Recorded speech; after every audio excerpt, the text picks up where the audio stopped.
ফাইজলামি শুরু কর সারা দেশব্যাপী ফাইজলামি শুরু করে দিয়েছে একেবারে নির্মম ভাবে, অহেতুক ভাবে। এই যে অসহায় মানুষগুলোকে, ছাত্র পড়তে গিয়েছে, বাবা মার স্বপ্ন লালন করা ছাত্র, ছেলেটা ইঞ্জিনিয়ার হবে, ছেলেটা মেডিকেল সায়েন্সে পড়ে বড় একজন ডক্টর হবে, পিটায় মেরে ফেলে দিল তাকে। এত বড় সাহস! আর আমরা কিছুই বলতে পারলাম না, কিছু করলাম না। কি একটা অবস্থা চলছে! এগুলো যখন চলতে থাকবে একটা কওমের মধ্যে, আপনার মনে হয় যে আল্লাহর পক্ষ থেকে রহমত নেমে আসবে? লা ইলাহা ইল্লাল্লাহ বলা একজন মানুষ যদি বেঁচে থাকে, ওই একজন মানুষের সম্মানে আল্লাহ পাক কিয়ামত দিবেন ইনশাআল্লাহ। সে একজন মানুষকে এভাবে নির্মমভাবে পিটিয়ে মেরে ফেলো তোমরা। এখন মানুষকে পেটানো শুরু করেছো। নবী সাল্লাল্লাহু আলাইহি ওয়াসাল্লাম শেষ জামানার হাদিস সম্পর্কে বলেছিলেন যে আমি এক শ্রেণীর মানুষকে দেখি নাই যারা আসবে মানুষকে নির্মমভাবে মারবে। নবীজি বলেছিলেন শেষ জামানায় দুই শ্রেণীর মানুষ আসবে, আমি এদেরকে দেখি নাই। নবীজি দেখেন নাই মানে 1400 বছর আগে ওরা ছিল না। এক শ্রেণী হচ্ছে হাতের মধ্যে মানুষকে মারার কিছু অস্ত্র নিয়ে ঘুরে বেড়াবে, এরা মানুষকে নির্মমভাবে পিটাবে, নির্মমভাবে মানুষকে পিটাবে। এই শ্রেণীকে আমি দেখিনি, এরা আসবে পরে। আর এক শ্রেণী হচ্ছে এমন এক শ্রেণীর মহিলা বের হবে যারা কাপড় পরেও নগ্ন থাকবে, নিজেরাও আকৃষ্ট হবে, অন্যকে আকৃষ্ট করবে। তো এই মেয়েদেরকে তো দেখতে পাচ্ছেন, এখন পাচ্ছেন না? তার মানে কিয়ামত কাছে না দূরে? আর আমি এখন ওই হাতে লাঠিওয়ালা ওই গ্রুপকেও খুঁজে পেয়েছি।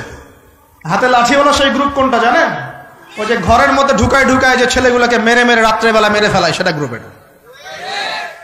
বিভিন্ন হলে দেখেন না, হকি স্টিক নিয়ে 8-10 জন মিলে এক একটা করে ছেলেকে ডেকে নিয়ে পিটায় মেরে ফেলায়, এগুলা সেই ছেলে।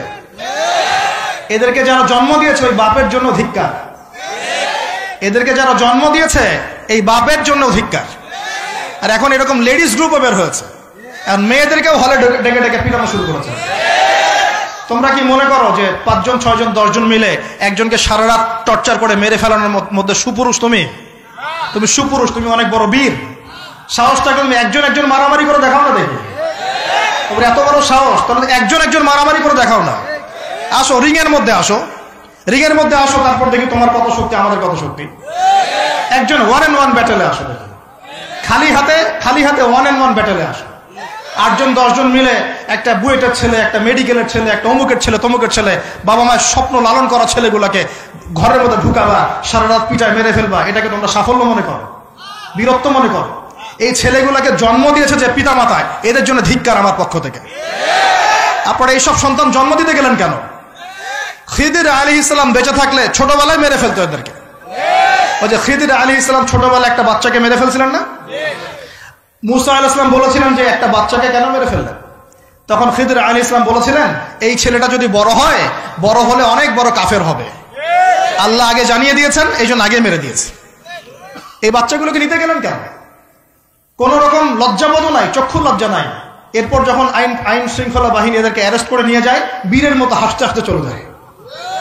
ও জানে যে আমার কোনো সমস্যা হবে না, ফাঁক ফোকর দিয়ে বেরিয়ে চলে আসবে। তোমরা এগুলোকে বীরত্ব মনে করো, সুপুরুষ হয়ে গেছো তোমরা। এতই যদি ক্ষমতা থাকে, সাহস থাকে, তো একজন মারামারি করো না কেন? 1-on-1 ব্যাটেল আসো, তারপর দেখো কে জিতে কে হারে। 10 জন মিলে একজনকে পিটাবা, মনে করছো খুব বড় বীর হয়ে গেছো।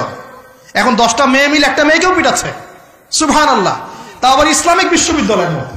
এই বিশ্ববিদ্যালয়ের নাম ইসলামিক কে দিল? এটা ইসলাম?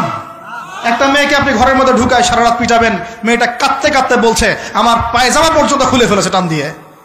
আরে তোর মায়ের পায়জামাকে খুলে ফেললে তোর কেমন লাগবে?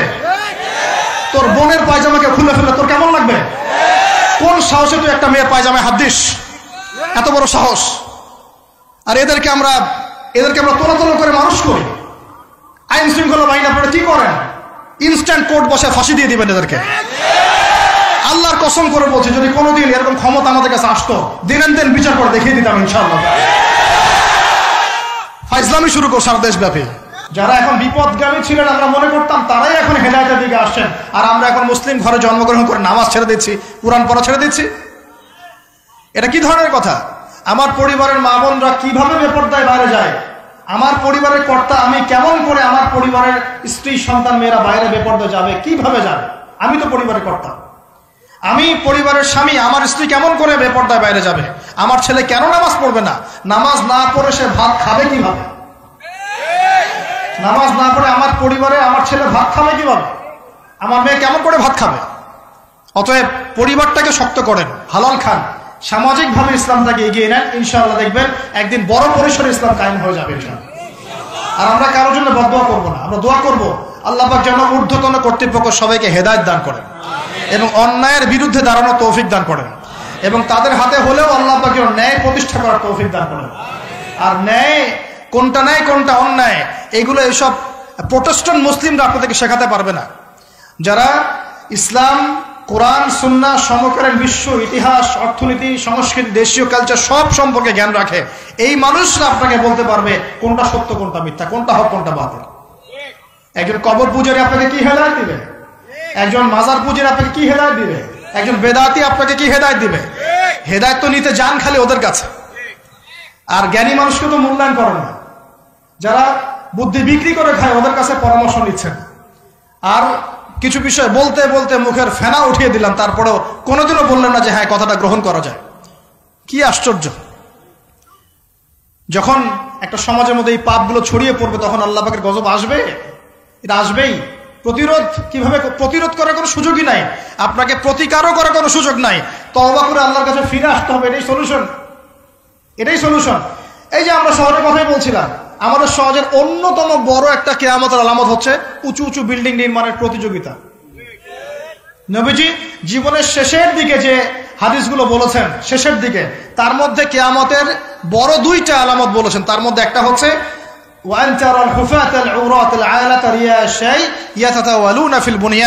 যখন দেখবে সমাজের সবচেয়ে নিম্ন শ্রেণীর মানুষেরা, রাখাল টাইপের মানুষ, গায়ে জামা নাই, পায়ে স্যান্ডেল নাই, উঁচু উঁচু বিল্ডিং নির্মাণের প্রতিযোগিতা করছে।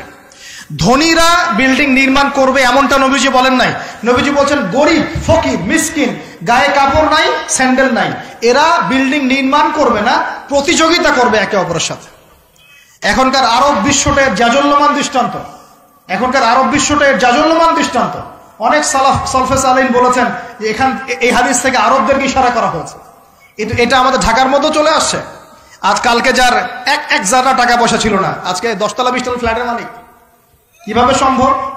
সুদের মধ্য দিয়ে সম্ভব, দুর্নীতির মধ্য দিয়ে সম্ভব, কালো টাকার মধ্য দিয়ে সম্ভব, অন্যের সম্পদ অন্যায়ভাবে হস্তক্ষেপ করার মধ্য দিয়ে সম্ভব।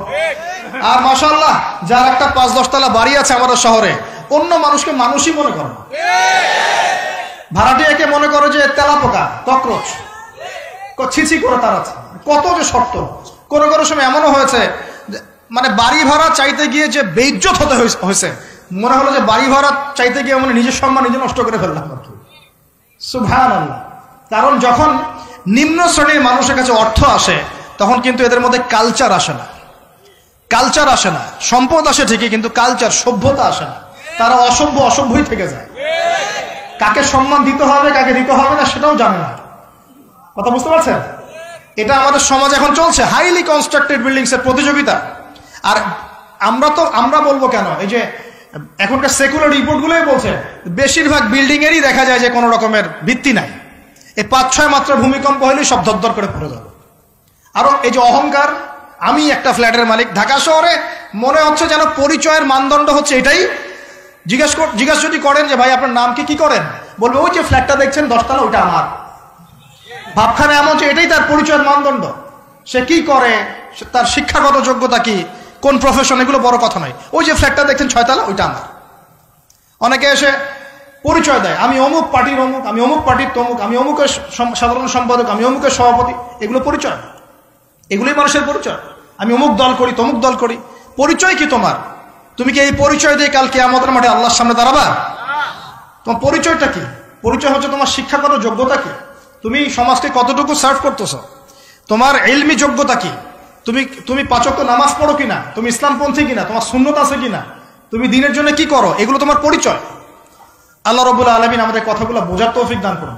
আমাদের সমাজে হাইলি কনস্ট্রাক্টেড বিল্ডিংস এর এগুলো প্রতিযোগিতা চলছে। দেখেন, বিল্ডিং নির্মাণ করা পাপের কিছু নয়, কিন্তু এগুলোর মধ্য দিয়ে অহংকার করাটাই পাপের।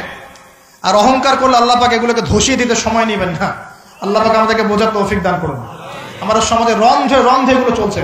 আমার ওদের খেয়ানত, অবিশ্বাস, সুদ চলছে, জেনা চলছে, ফ্ল্যাটে ফ্ল্যাটে জেনা চলছে, ফ্ল্যাটে ফ্ল্যাটে জেনা। জেনা মানে শুধু শারীরিক ইলিগেল ফিজিক্যাল রিলেশনশিপই নয়, জেনার মধ্যে চোখের জেনা আছে, কথার জেনা আছে, চলাফেরার জেনা আছে।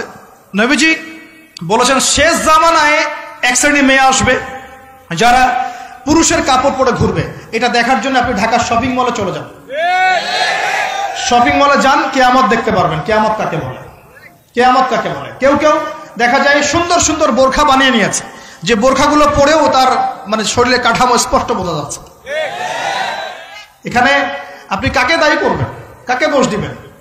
অবৈধ সম্পর্ক, অবৈধ সম্পর্ক ঢাকা শহরের রন্ধ্রে রন্ধ্রে ঢুকে গেছে। অবৈধ সম্পর্ক, টিনেজ 8-10 বছর, ক্লাস 8-এ পড়ে, ক্লাস 9-এ পড়ে, 10-এ পড়ে, এদের মধ্যে ইলিগাল সম্পর্ক চলছে। ইউনিভার্সিটিতে পড়ে, স্কুল কলেজ পাশ করে বিশ্ববিদ্যালয়ে গিয়েছে, ব্যাস ও মনে হয় যে একেবারে পাখা ওর গজায় গেছে, যা ইচ্ছা তাই করতে পারে। মেয়েকে দিয়েছেন একটা স্মার্টফোন, ব্যাস নষ্ট হয়ে গেছে। ছেলেকে দিয়েছেন একটা বাইক, ও দেখ মাদকের আসরে বসে আছে। কি একটা অবস্থা! এই যুব সমাজ কি আগামী দিনে ইসলামের পতাকা বহন করবে? এই যুব সমাজকে দিয়ে ইসলামের বিজয় লাভ হবে? নাকি আমাদের একটা ঈমান দীপ্ত যুব সমাজ দরকার? কোনটা? আল্লাহ পাক আমাদের সবাইকে আল্লাহর পক্ষ থেকে ঈমান দান করুন। আর আমি আর লম্বা করতে থাকলে সারা রাত যাবে গা। আমি আপনাকে গুছায় নিয়ে এসে শেষ করে দিচ্ছি যে এর পাশাপাশি কোন কোন পাপ ছিল, যে পাপগুলোর কারণে আল্লাহ পাক এই গজবগুলো দিয়েছিলেন, এবং এই ঢাকা শহর সহ এই বড় বড় শহরগুলা এই পাপের মধ্যে আছে কিনা আপনি নিজেই যাচাই করবেন। যাচাই কে করবে? আপনি যাচাই করবেন, আমি যাচাই করবো না। 1 নম্বর শিরকের পাপ, আছে না নাই? কুফরির পাপ 2, আছে না নাই? আমানত উঠে যাওয়া, আছে না নাই? আমানত উঠে যায় নাই? কোন জায়গায় আমানত আছে? কেউ বলছে যে আমি জনগণের কল্যাণে নিজেকে নিয়োজিত করেছি, উপর থেকে হাতি আসলে ও খাইতে খাইতে খাইতে মাছি বানায় দেয়, দেয় না? এগুলো একটা বাজেট আসছে 1 কোটি টাকার, দেখবেন আস্তে আস্তে আস্তে 10 লাখ টাকায় নেমে আসছে, শেষ না? এ খাবে 10, ও খাবে 5, এ খাবে 5 করতে করতে করতে জনগণ খাবে 10। তো আমানত উঠে যায় নাই সমাজ থেকে? 3 নম্বর আমানত উঠে যাবে। 4 বিশ্বাস উঠে যাবে। বিশ্বাস উঠে গেছে না? বাবাও ছেলেকে বিশ্বাস করতে পারে না, এখন স্বামী স্ত্রীকে বিশ্বাস করতে পারে। মনে রাখবেন, একটা সমাজে যদি বিশ্বাস না থাকে একের প্রতি অন্যের, এই সমাজের মধ্যে কখনো শান্তি আসবে না। আসবে? আসবে না। আপনি পরিবারেই শান্তি পাবেন না, সমাজ তো দূরের কথা। এবার আসেন 5 নম্বর হচ্ছে মাপে কম দেওয়া। মাপে কি ভাই? এই মাপে কম দেওয়াটা আমাদের সমাজে পাপের মধ্যে নাই? ব্যবসায়ী যারা আছেন সতর্ক হয়ে যান। আপনি যদি মাপে কম দেন, এই পুরো রিজিক আপনার জন্য হারাম হয়ে যাবে। আল্লাহ পাক বলেছেন এই মাপে কম দেয়া হারাম রিজিক খেয়ে ইবাদত করলে ইবাদত কবুল হবে না। পৃথিবীতে সর্বপ্রথম কওমে মাদিয়ানকে ভূমিকম্প দিয়ে ধ্বংস করে দেওয়া হয়েছিল। তাদের প্রধান অপরাধ ছিল মাপে কম দেওয়া, যেটা আমাদের মধ্যে ছড়িয়ে পড়েছে। মাপে কম দিচ্ছি আমরা।